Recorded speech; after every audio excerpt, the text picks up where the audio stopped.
اعوذ باللہ من الشیطان الرجیم بسم اللہ الرحمن الرحیم۔ عزیزان من، آج اکتوبر 1982 کی 15 تاریخ ہے اور درس قرآن کریم کا آغاز سورہ النجم سے ہو رہا ہے، 53ویں سورت 53۔ آپ کو یاد ہوگا کہ سابقہ 2 درسوں میں میں نے اس سورہ کی تشریح کی تمہید میں یہ عرض کیا تھا کہ یہ جو عام ہمارے ہاں عقیدہ ہے کہ نبی اکرم صلی اللہ علیہ وسلم کے معراج سے متعلق مکہ سے بیت المقدس تک جانے کے لیے سورہ اسرائیل کی پہلی آیت اور وہاں سے پھر آسمانوں کی طرف جانے اور اللہ تعالیٰ سے ملاقات کرنے کے لیے سورہ النجم، تو میں نے 2 درسوں میں تشریح سے بتایا تھا کہ حقائق کی روح سے پہلی چیز صحیح نہیں، اور عقائد کی روح سے جو اللہ تعالیٰ کا تصور قرآن کریم نے دیا ہے اس کی روح سے یہ سمجھنا صحیح نہیں کہ خدا کو ملنے کے لیے کسی خاص مقام میں جانا پڑتا ہے۔ وہ تو ہر انسان کے ساتھ ہے، ہر جگہ، ہوا معکم اینما کنتم۔ بہرحال تو سورہ النجم جو ہے یہ در حقیقت مقام محمدی یا مقام نبوت کی تشریح کی گئی ہے۔ یوں تو قرآن کریم کا اسلوب اور انداز منفرد اور بے مثال ہے، لیکن بعض صورتیں ایسی ہیں جن میں وہ انداز اپنی معراج تک پہنچا ہوا ہے، جامعیت کے اعتبار سے بھی، حسن و خوبی کے اعتبار سے بھی۔ اور جہاں تک میں نے قرآن کریم کا مطالعہ کیا، اور یہ قریباً 50 سال تک میری مدت ہے، یہ صورت جو ہے سر فہرست نظر آتی ہے اس نقطۂ نگاہ سے، ورنہ قرآن کا تو ہر لفظ قرآن ہے، ایک ایک لفظ ہے اس کے اندر، ایک حصہ اس کا وہ دنیا ماوراء الکائنات جسے کہتے ہیں، میٹا فزکس جسے کہتے ہیں، اس خارجی دنیا سے ماوراء دنیا جو ہے اس کے لیے تو ہم کوئی نام ہی تجویز نہیں کر سکتے، اس کا تصور بھی نہیں آ سکتا، جہاں سے وحی ملتی تھی انبیاء کرام کو، تو اس کا ایک حصہ تو اس سے متعلق ہے۔ اب آپ غور کیجئے کہ ماورائے کائنات جو ہے وہاں کے متعلق کچھ گفتگو ہو رہی ہے ہماری زبان میں، تو کس قدر جامعیت اور ارتکاز اس کے اندر ہوگا، یہ چیز ہے اس صورت کے اندر۔ پھر اگلا حصہ اس کا اس وحی کو نبی اکرم صلی اللہ علیہ وسلم نے جس طرح سے اس دنیا میں متشکل کرنا تھا ایک نظام کی شکل میں،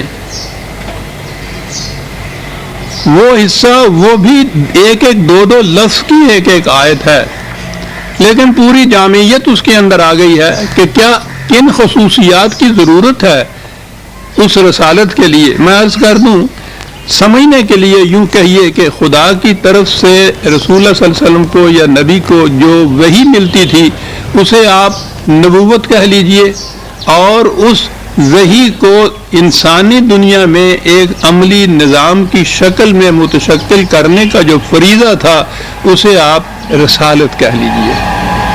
نبوت کے مقام پہ بھی نبی اکرم صلی اللہ علیہ وسلم بلند ترین مقام پر آئے تھے کہ آخری کتاب خدا کی مکمل غیر متبدل حضور کو دی گئی۔ اس سے پیشتر انبیاء کرام جتنے آئے ہر ایک کو خدا کی طرف سے وحی اور کتاب ملی، لیکن کسی کتاب کی یہ خصوصیت نہیں تھی کہ وہ آخری کتاب تھی۔ تو اس اعتبار سے میں نے نبی اکرم صلی اللہ علیہ وسلم کی سیرت طیبہ کو قرآن کریم سے مرتب کیا، اور اس کا نام ہی میں نے معراج انسانیت رکھا۔ حضور شرف انسانیت کے معراج کبریٰ پر فائز تھے، اور یہ جو سورہ النجم ہے کوئی 30 سال پیشتر پہلے میں نے اس کی بھی تشریح لکھی تھی، اس کا نام بھی مقام محمدی میں نے رکھا تھا۔ یہ نبوت اور رسالت دونوں کی جو انفرادی خصوصیات ہیں یہ صورت ان کی جامع ہے۔ یورپ میں ایک تحریک اٹھی تھی ہیومنزم، نشانات تو اس کے اب بھی ہیں لیکن وہ آگے چلی نہیں تھی۔ وہ لوگ کہتے تھے کہ انسانوں کو واقعی کسی مذہب کی تو ضرورت ہے، لیکن وہ مذہب وحی یا خدا کی طرف سے آئی ہوئی تعلیم پر مبنی نہیں ہونا چاہیے تھا۔ چنانچہ اس تاریخ کا وہ جولین ہکسلے ایک ممتاز حیثیت رکھتا تھا، اس نے کتاب ہی یہ لکھی تھی کہ ریلیجن وداؤٹ ریولیشن، مذہب وحی کے بغیر۔ تو اس نے لکھا تھا، ایک دفعہ کہا تھا کہ میں جس قسم کے انسانوں کے بنائے ہوئے مذہب کی تلاش میں ہوں، اس کے متعلق چاہتا یہ ہوں کہ وہ ایسے انداز میں پیش کیا جائے، یہ اس کے الفاظ ہے کہ جو ایک طرف ایسا سلیس اور سادہ ہو کہ عام سطح کے انسان بھی اس سے نفع انداز ہو سکے، اور دوسری طرف اس قدر عمیق اور پرمعنی کہ بلند پایا مفکر بھی اس سے مطمئن ہو جائے۔ قرآن کریم میں یہ دونوں خصوصیات موجود ہیں۔ 1400 سال پہلے عرب کی سرزمین میں جہاں نوشت و خوان تک بھی محدود تعداد میں لوگ تھے، ان عربوں کو جو اس اعتبار سے دنیا کی پستری قوم تھے، وہ اولی مخاطب قوم تھی۔ قرآن جیسے حقائق ان کے سامنے پیش کرنا کہ وہ بھی سمجھ جائیں، اور قرآن تو قیامت تک کے لیے رہنمائی کا ضابطہ ہے کہ علم انسانی جتنی ترقی جی چاہے کرتا چلا جائے، قرآن ان کی امامت کرے۔ تو آپ سوچئے کہ ایک ہی کتاب جس کی یہ کیفیت ہو، اس کا انداز کس قدر منفرد اور جامع ہوگا۔ یہی انداز ہے قرآن کریم کا۔ اب اسی صورت میں ان عربوں کو پہلے یہ سمجھانا ہے کہ رہنمائی کے لیے اس قسم کے نشانات ہونے چاہیے جو مٹے نہیں، جو بدلے نہ جائیں، جو دھوکہ نہ دیں، جو کہیں ساتھ نہ چھوڑ جائیں۔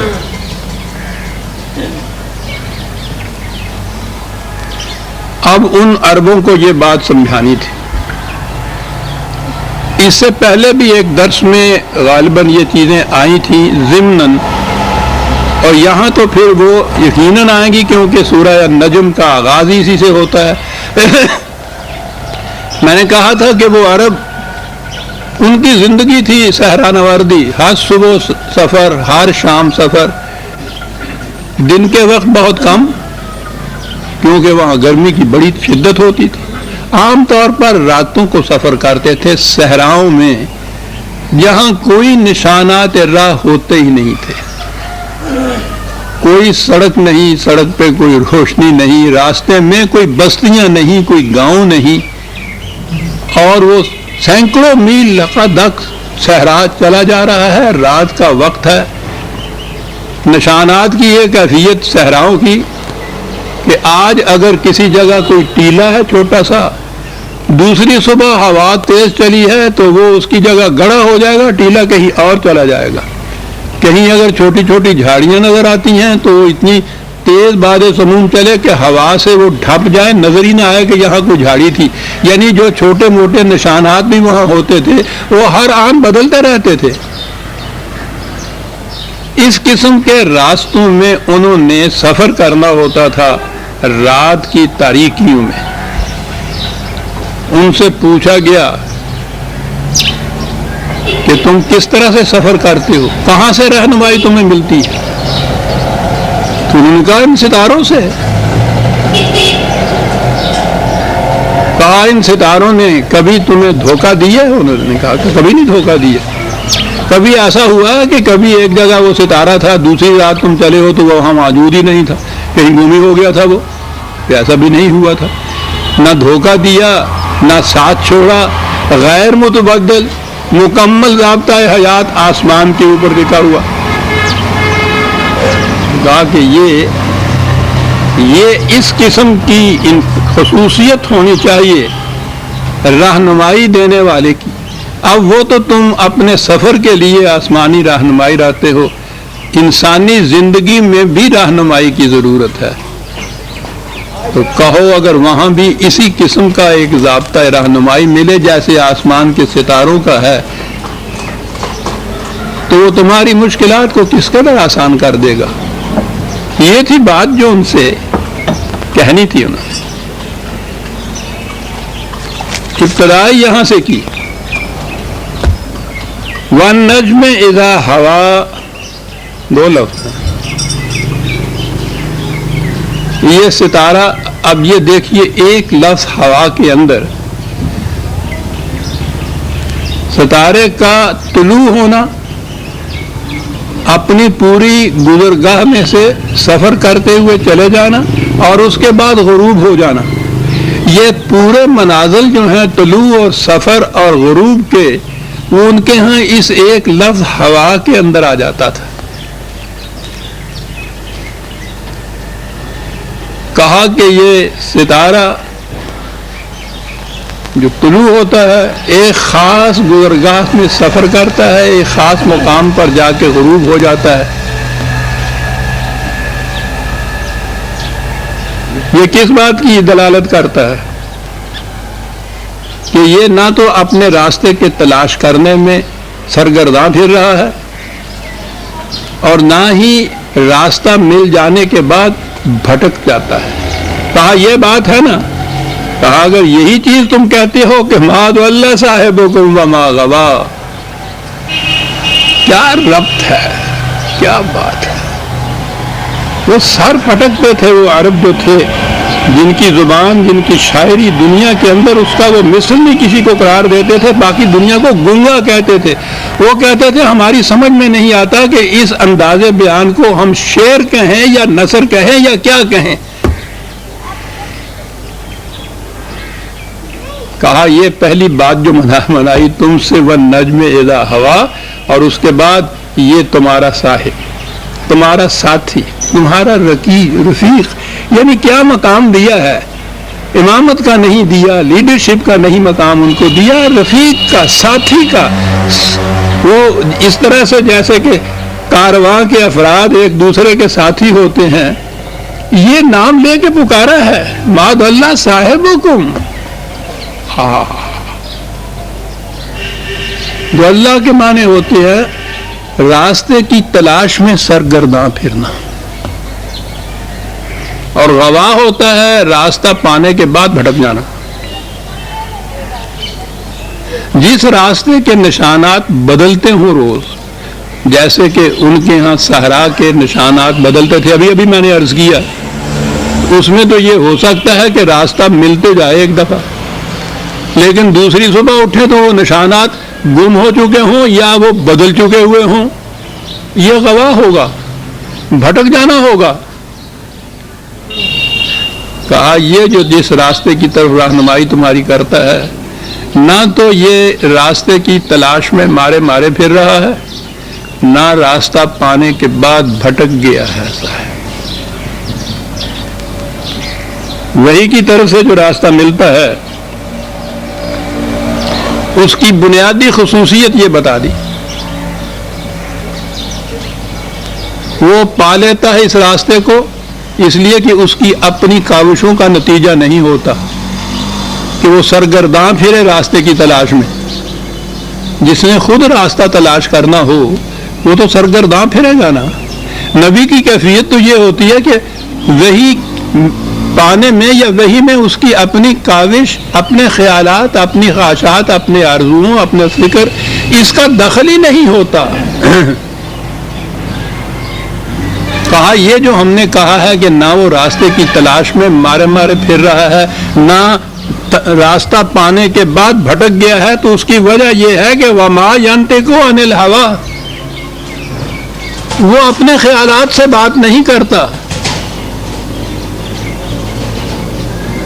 فکر انسانی یا عقل انسانی کی کیفیت یہ ہے کہ وہ جو اس کے سامنے مواد ہوتا ہے، میٹیریل ہوتا ہے، معلومات ہوتی ہیں، اس کی روح سے کسی فیصلے پہ پہنچتی ہے، اگلے ہی سانس میں، اگلے ہی دن اگر ان معلومات میں کوئی تبدیلی ہوتی ہے تو اس کے فیصلے میں بھی تبدیلی ہو جاتی ہے۔ زمان زمان شکند آنچ می تراشد عقل، کیا بات ہے، اس تراشد کا بھی، اس کو بھی اللہ تعالیٰ نے عجیب ملکہ دیا تھا۔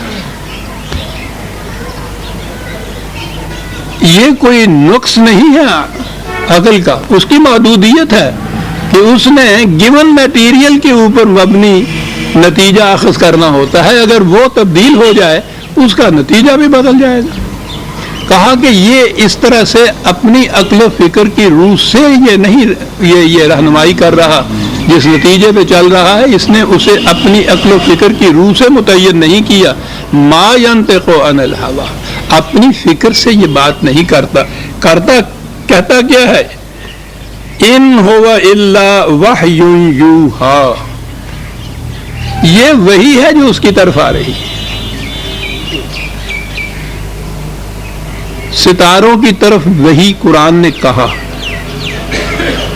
وہی کا لفظ، سما کی طرف وہی، عرض کی طرف وہی، کائنات کی اشیاء کی طرف وہی، شہد کی مکھی کی طرف وہی، وہی وہ رہنمائی جو کسی کی اپنی کاوش کا نتیجہ نہ ہو اس قسم کی، مکمل غیر متبدل۔ تو جو کہا کہ ستاروں کی طرف بھی وہی ہم نے کی تھی، آسمان کی طرف وہی کی تھی، اسی قسم کی ایک وہی ہے جو اس انسان کی طرف ہم نے کی ہے کہ وہ تم تک پہنچا دے۔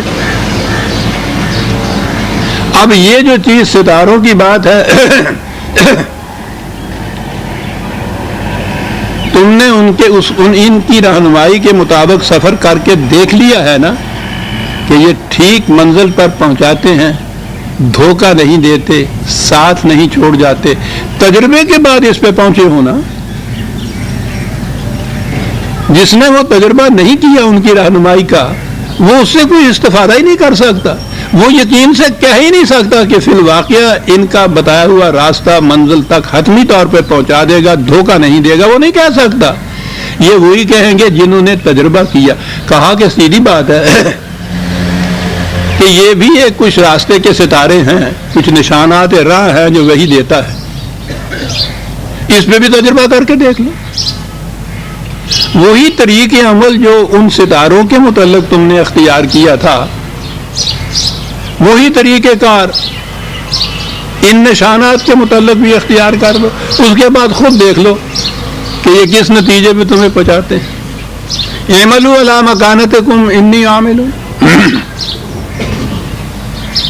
اپنے دعوے کی صداقت کی شہادت کا طریق یہ کہ تم اگر یہ کہتے ہو کہ میرا بتایا ہوا پروگرام صحیح منزل پہ نہیں پہنچائے گا اور کہہ رہے ہو کہ تمہارا پہنچائے گا، تو کہا اس میں کوئی بحث، مناظرے، جھگڑے، فساد کی بات ہی نہیں ہے۔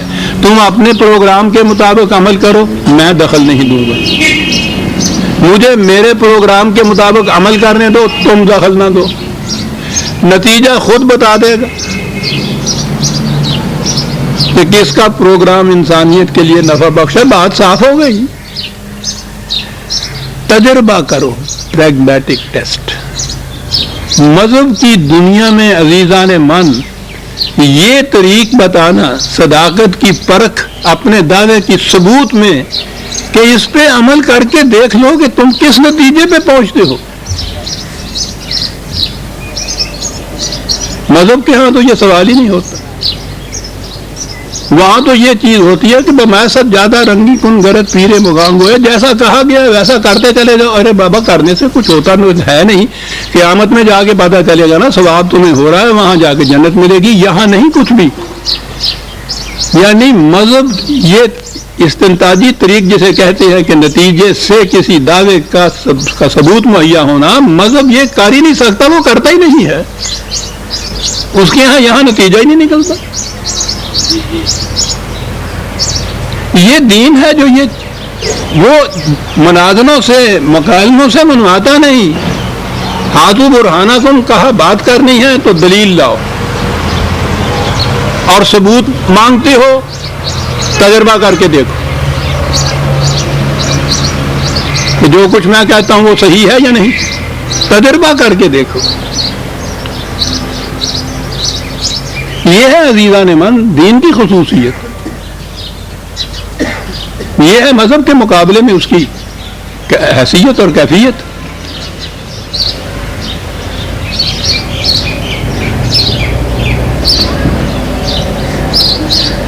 ان عربوں سے یہ کہا کہ جو صرف ستاروں کے سہارے سفر کرتے تھے، وہ جو جولین حکسلے نے کہا تھا کہ عام انسان بھی بات سمجھ لے اور پھر بڑے سے بڑا مفکر بھی اس کو سمجھے۔ تو عام انسان تو جو اولی مخاطب قوم تھی انہوں نے بات سمجھی۔ آج اس ہماری علم و تحقیق میں جو دور بہت آگے ہے ان ادوار سے، اور زیادہ نہیں، علم الافلاق تو پوچھئے نہیں، کتنا وسیع علم ہے اور کتنا کچھ اس کے، کتنی بڑی تحقیق ہو رہی ہے۔ ابتدائی کتابیں ہی اگر کسی نے دیکھنی ہوں، سر جیمز جینز کی دا مسٹیریس یونیورس یا دا اسٹاری وے آف ہیونس، انہیں دیکھیے صاحب، سر پکڑ کے انسان بیٹھ جاتا ہے۔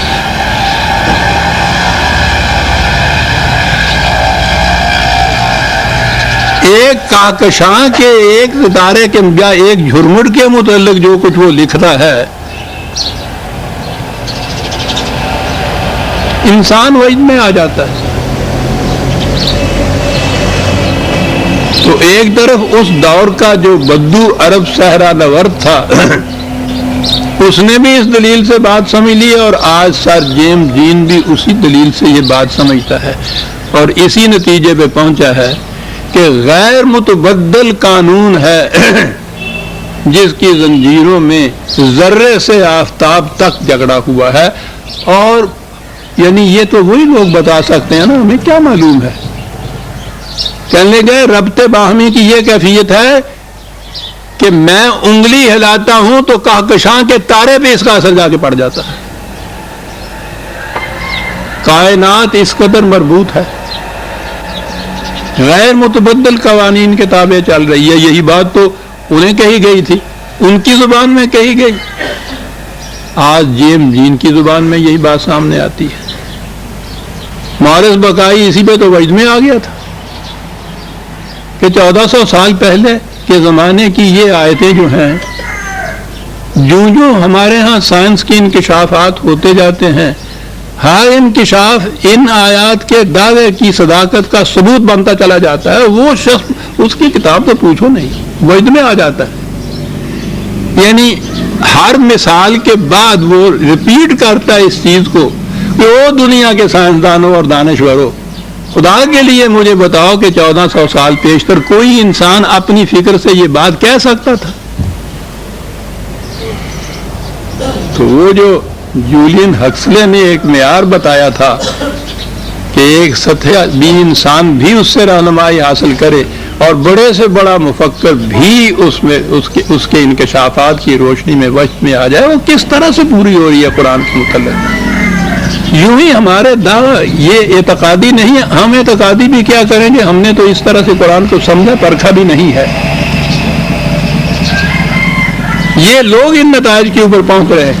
معاذ اللہ صاحبکم وما ہوا ان ہوا الا وحی یوحی۔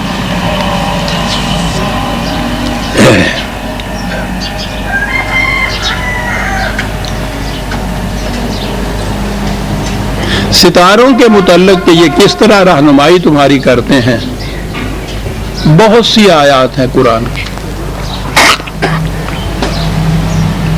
میں نے غالباً اس پچھلے درس میں وہ آیات بھی پیش کی تھی، ان کے حوالے بھی پیش کیے تھے۔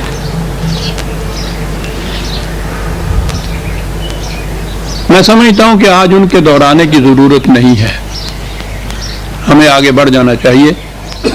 احتیاطاً 2-3 آیتوں کے صرف حوالے لکھ لیجئے۔ 6/98 6/98